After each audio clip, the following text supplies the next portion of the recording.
Pour une dernière fois, Benoît XVI arrive sur la place Saint-Pierre, transporté dans un simple cercueil de bois. Des milliers de personnes ont afflué sur cette place du Vatican pour assister aux obsèques de l'ancien pape émérite. J'avais d'autres choses à faire aujourd'hui, mais j'ai senti que je devais venir ici. Je me suis dit que je devais venir et assister à la Sainte Messe pour l'accompagner dans la prière. Entouré de cardinaux, le pape François, arrivé en fauteuil roulant, bénit le cercueil renfermant la dépouille de son prédécesseur, sur lequel a été placé un exemplaire des évangiles. La cérémonie a été ponctuée de prières et de chants. La messe, d'environ 2 heures de rite latin et en plusieurs langues, a été concélébrée par plus de 4000 cardinaux, évêques et prêtres. In nomine Patris et Filii et Spiritus Sancti. Amen.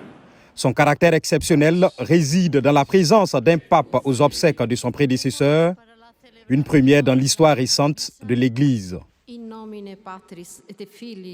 De nombreux responsables politiques, dignitaires religieux et têtes couronnées du monde entier ont répondu présents.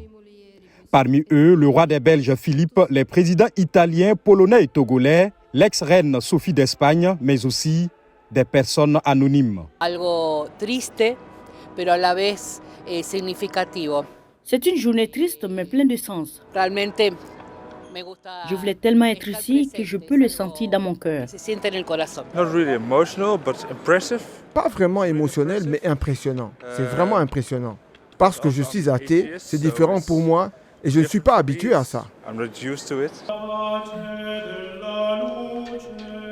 Benoît XVI, né Joseph Ratzinger, a été inhumé en privé dans cette crypte de la basilique où reposait Jean-Paul II jusqu'à sa béatification en 2011, date à laquelle son cercueil a été déplacé.